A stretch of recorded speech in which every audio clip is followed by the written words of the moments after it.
1975 में आई एक ऐसी ब्लॉकबस्टर फिल्म जिसने रुपहले पर्दे के इतिहास में अपना अलग ही मुकाम बनाया। होली के दिन दिल खिल जाते हैं, रंगों में रंग मिल जाते। जिस फिल्म के बेहतरीन डायलॉग इस कदर प्रभावी रहे कि आज कई दशक बाद भी लोगों के जहन में जस के तस जिंदा हैं। बसंती, इन कुत्तों के सामने मत नाचना। सांभा। जिस फिल्म को 27 साल बाद 50वें फिल्म फेयर अवार्ड में 50 सालों की सबसे बेहतरीन फिल्म का अवार्ड दिया गया और जिसे बीबीसी ने फिल्म ऑफ द मिलेनियम के खिताब से नवाजा। कोई हसीना जब रूठ जाती है तो और भी हसीन हो जाती। लेकिन क्या आप जानते हैं कि इस फिल्म का सबसे लोकप्रिय किरदार इसमें नेगेटिव शेड निभाने वाले डाकू गब्बर सिंह का माना गया और फिल्म की सफलता से सबसे ज्यादा फायदा भी गब्बर सिंह यानी अमजद खान को ही हुआ। अरे ओ सांभा, कितना इनाम रखे हैं सरकार हम पर? पूरे 50,000। सुना? पूरे 50,000। क्या आप सोच सकते हैं कि गब्बर सिंह के दमदार रोल को जानने के बाद इसे फिल्म के तीनों लीड एक्टर भी निभाना चाहते थे और बड़ी मुश्किल से अमिताभ, संजीव कुमार और धर्मेंद्र को इसे ना करने के लिए राजी किया गया। जो डर गया समझो मर गया। और क्या आप यकीन करेंगे कि गब्बर सिंह के जिस दमदार किरदार को निभाकर अमजद खान हिंदी सिनेमा के इतिहास में हमेशा के लिए अमर हो गए, इस रोल के लिए वो निर्माता निर्देशक की पहली पसंद नहीं थे और उस दौर के किसी हिट विलेन के इनकार के बाद ही इनकी झोली में यह फिल्म आई थी। और ये तीन ये गब्बर सिंह का नाम पूरा मिट्टी में मिला दिए।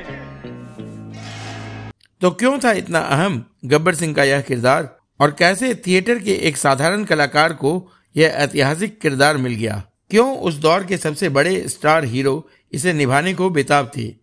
जानेंगे और भी बहुत कुछ। आप बस बने रहिए हमारे साथ।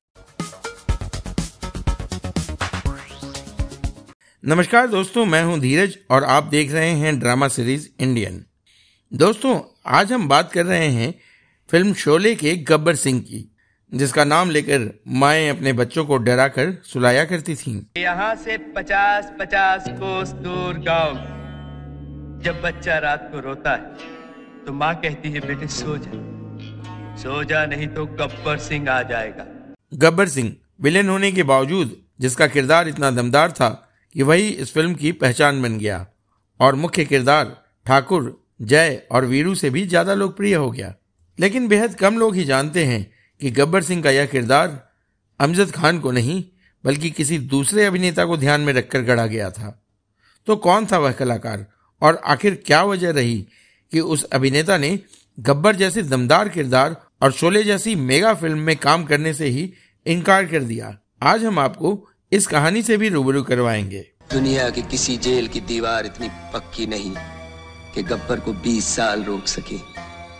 शोले, जो फिल्म सालों बाद भी बेहतरीन फिल्मों में शुमार की जाती है, इस फिल्म की कहानी हो, किरदार हो या डायलॉग्स, आज भी इनका कोई मुकाबला नहीं। कमाने का तो यह है मौसी कि एक बार बीवी बच्चों की जिम्मेदारी सर पे आ गई तो कमाने भी लगेगा। हर किरदार को इस तरह गढ़ा गया कि लगभग 50 साल बाद भी लोग उन्हें याद करते हैं। कितने बरस हो गए मुझे इस गांव में, तू तो पैदा भी नहीं हुई थी, लेकिन आज तक मस्जिद की सीढ़ियां मैं बाद में उतरता हूँ, कोई न कोई सहारा पहले दे देता है। इन किरदारों का जादू ऐसा रहा कि ये उन्हें निभाने वाले कलाकारों की पहचान बन गए। जय वीरू के रूप में अमिताभ और धर्मेंद्र की जोड़ी तो सुपरहिट रही, वहीं बाकी किरदार भी इतने दमदार थे कि आज भी असल जिंदगी में कई बार उनका इस्तेमाल किया जाता है। कूद जाऊंगा, फन जाऊंगा, मर जाऊंगा, हट जाओ। Suicide, suicide. इन सभी किरदारों में सबसे ज्यादा लोकप्रिय किरदार था डाकू गब्बर सिंह का।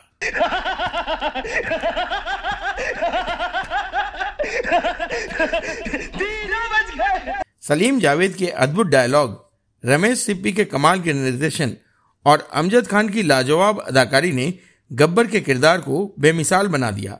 आओ महारथी, आज आया है ऊंट पहाड़ के नीचे। अमजद खान ने अपनी हनकदार आवाज, क्रूर हाव भाव, बेहतरीन डायलॉग डिलीवरी के कॉकटेल वाली शानदार अदाकारी से चंबल के बीहड़ों के डाकू को फिल्मी पर्दे पर जिंदा कर दिया था। इसकी सजा मिलेगी, बराबर मिलेगी। इससे दर्शकों के जहन में वो खौफ पैदा हुआ कि वो टकटकी बांधे उसे देखते रह गए। गब्बर के ताप से तुम्हें एक ही आदमी बचा सकता है, एक ही आदमी, खुद गब्बर। इस रोल से उस समय के नए नवेले कलाकार अमजद खान न सिर्फ बॉलीवुड में स्थापित हुए बल्कि दर्शकों के जहन में वो हमेशा के लिए अमर भी हो गए। क्या समझ कर आए थे कि सरदार बहुत खुश होगा, शाबाशी देगा क्यों? 15 अगस्त 1975 को स्वतंत्रता दिवस के मौके पर रिलीज हुई इस फिल्म के बाद कुछ ही हफ्तों में अमजद खान शोहरत की बुलंदियों पर पहुंच चुके थे। चारों ओर गब्बर के चर्चे होने लगे और देखते ही देखते उनके बोले डायलॉग्स लोगों की जुबान पर चढ़ने लगे। तेरा क्या होगा कालिया? सरदार, मैंने आपका नमक खाया सरदार। अब गोली खा। हालांकि वो कभी इस रोल के लिए पहली पसंद थे ही नहीं। जब फिल्म के किरदारों का सिलेक्शन चल रहा था तब गब्बर के रोल के लिए कलाकारों में होड़ मची थी। उस समय बड़े बड़े अभिनेता इस रोल को करने के इच्छुक थे। यहाँ तक कि सदी के महानायक अमिताभ बच्चन और सुपरस्टार धर्मेंद्र ने भी इस भूमिका को निभाने की इच्छा जताई थी। अरे ओ सांभा, कितना इनाम रखे हैं सरकार हम पर?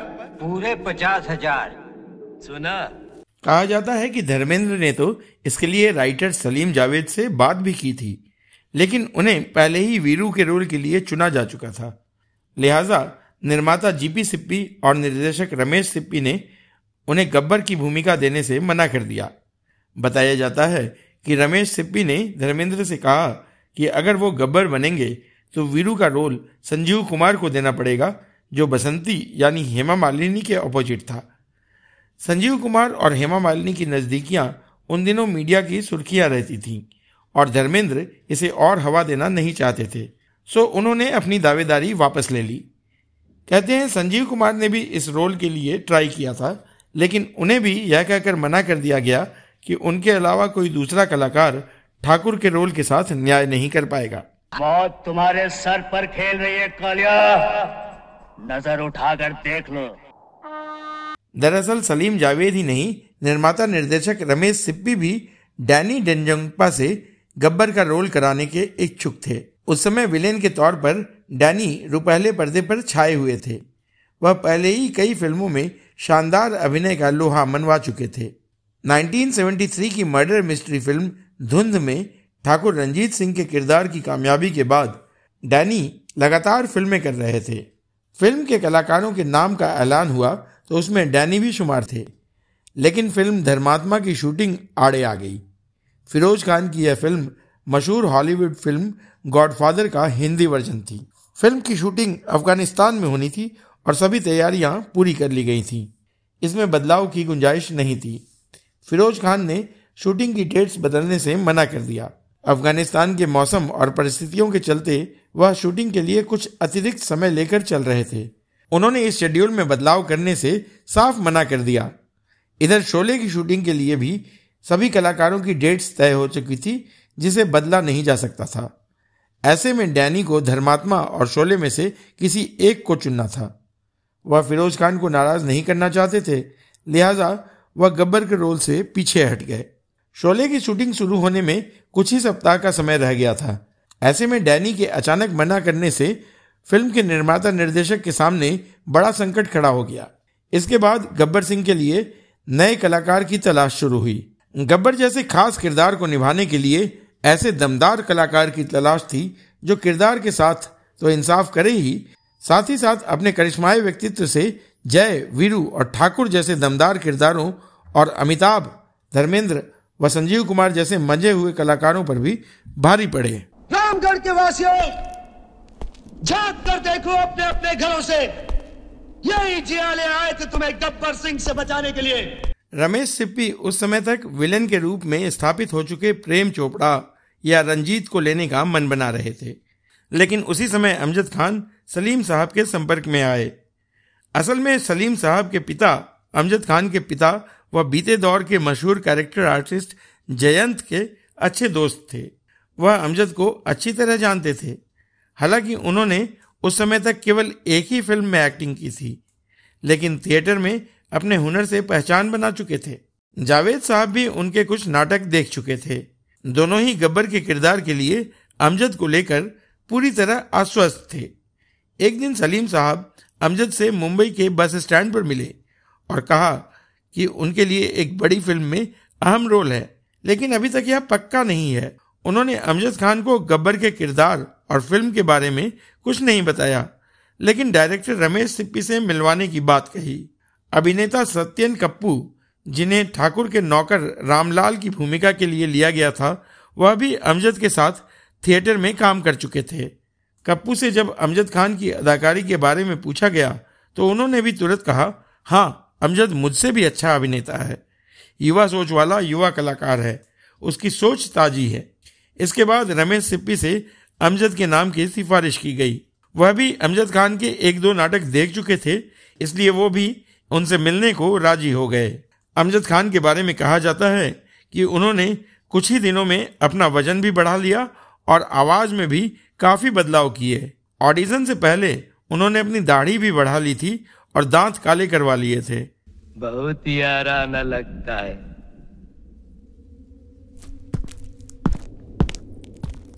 बहुत ही आराना लगता है।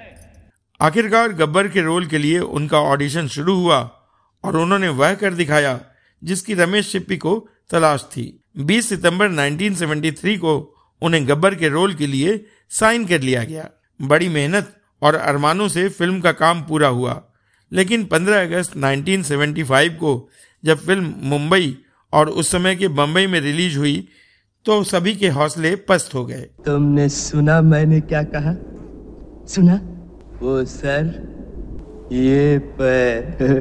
पहले 15 दिन फिल्म का रिस्पांस बेहद खराब रहा। फिल्म की नेगेटिव पब्लिसिटी और खराब रिव्यू के कारण दर्शकों ने इसे लगभग नकार ही दिया था। लेकिन जिसने भी इसे देखा उसके दिलो दिमाग पर फिल्म और सबसे खास गब्बर का जलवा कायम हो गया और माउथ पब्लिसिटी से फिल्म ऐसी चली कि चारों ओर इसकी मांग होने लगी। महबूबा महबूबा महबूबा महबूबा। इसके बाद इसे देश के दूसरे हिस्सों में भी रिलीज किया गया। फिर तो इसने बॉक्स ऑफिस पर कई रिकॉर्ड बनाए और पिछले कई रिकॉर्ड्स की धज्जियां उड़ा दी।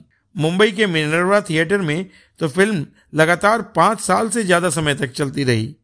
केवल भारत ही नहीं, शोले को रूस समेत कई दूसरे देशों में भी दर्शकों ने खूब पसंद किया। जब तक है जाने जहां मैं नाचूंगी। शोले से पहले अमजद खान ने बतौर अभिनेता 2-1 फिल्मों में ही काम किया था, लेकिन गब्बर के रूप में उन्होंने वो कारनामा कर दिखाया जिसकी उस समय तक कल्पना भी नहीं की जा सकती थी। अमजद खान ने गब्बर में ऐसी जान फूंकी कि वह बाकी किरदारों पर हावी हो गया। अब कहाँ गोली है, कहाँ नहीं, हमको नहीं पता।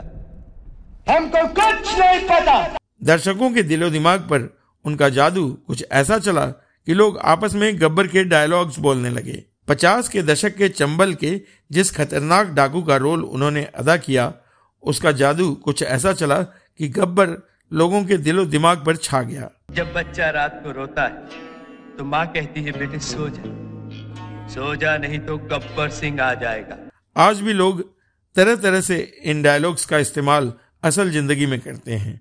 अरे ओ सांबा, कितने आदमी थे और तेरा क्या होगा कालिया, ये हाथ हमको दे दे ठाकुर, जो डर गया समझो मर गया। गब्बर के ये डायलॉग्स लगभग आधी सदी बीत जाने के बाद आज भी उतने ही आकर्षक और तरोताजा लगते हैं जितने शोले के रिलीज होने के समय लगा करते थे। ये हाथ हमको दे ठाकुर। शोले के बाद अमजद खान विलन होते हुए भी स्टार बन गए। उनके आगे फिल्मों की लाइन लग गई। बड़े से बड़े निर्माता निर्देशकों में उन्हें अपनी फिल्म में साइन कराने के लिए होड़ सी लग गई। गब्बर और शोले की कामयाबी को देखते हुए कई निर्माताओं ने आगे भी ऐसी कई फिल्में बनाई, लेकिन कोई फिल्म, किरदार या कोई कलाकार शोहरत की उन बुलंदियों तक दोबारा नहीं पहुंच सका। यहां तक कि खुद अमजद खान भी अपना वो करिश्मा दोबारा नहीं दोहरा सके। 1991 में आई रामगढ़ के शोले फिल्म में उन्होंने एक बार फिर गब्बर सिंह का किरदार निभाया, लेकिन फिल्म बेहद औसत दर्जे की रही और दर्शकों के दिलों में वह जगह नहीं बना सकी। जो गिर गया समझो मर गया। इसके अलावा 2012 में गब्बर सिंह के नाम से तेलुगु फिल्म भी रिलीज हुई, जो काफी हद तक कामयाब रही, लेकिन बॉलीवुड में उसकी कोई धमक नहीं मिली।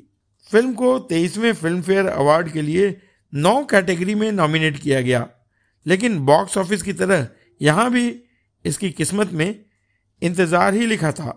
अमजद खान को बेस्ट सपोर्टिंग एक्टर की कैटेगरी में नॉमिनेट तो किया गया, लेकिन वो अवार्ड से चूक गए।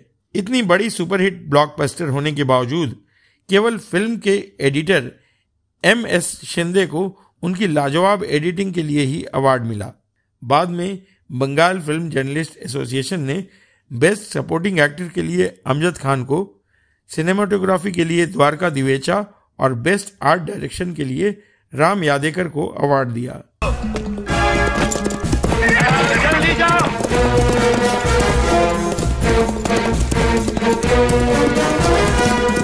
इसके 27 साल बाद 50वें फिल्म फेयर अवार्ड में शोले को पिछले 50 सालों की सबसे बेहतरीन फिल्म के रूप में दोबारा नॉमिनेट किया गया और इस बार फिल्म ने अवार्ड भी जीता। BBC ने 1999 में इस फिल्म को फिल्म ऑफ द मिलेनियम का अवार्ड दिया। वहीं ब्रिटिश फिल्म इंस्टीट्यूट ने इसे सर्वश्रेष्ठ 10 भारतीय फिल्मों में शुमार किया। तो इस तरह एक ऐतिहासिक फिल्म का एक नेगेटिव किरदार जहां हमेशा के लिए अमर हो गया, तो वहीं इसे निभाकर एक नए कलाकार अमजद खान हिंदी फिल्मों के सबसे चर्चित विलेन बन गए। महज एक फिल्म ने अमजद खान को मानो रातों रात स्टार बना दिया और घर घर में स्थापित कर दिया। हालांकि इतनी जोरदार शुरुआत करने वाले अमजद खान का अंत बेहद दुखद हुआ। उन्हें इसी फिल्म के एक हीरो ने ऐसा धोखा दिया कि उनकी सारी संपत्ति लुट गई और इसी सदमे से उनकी जान तक चली गई। लेकिन यह कहानी हम अपने किसी अगले वीडियो में सुनाएंगे। तो दोस्तों, आपको हमारा यह शो कैसा लगा कमेंट बॉक्स में जरूर बताइएगा, और गब्बर सिंह से जुड़ा कोई और किस्सा आपके जहन में हो तो वो भी बताना मत भूलिएगा। अब दीजिए अपने दोस्त और होस्ट धीरज को इजाजत। नमस्कार।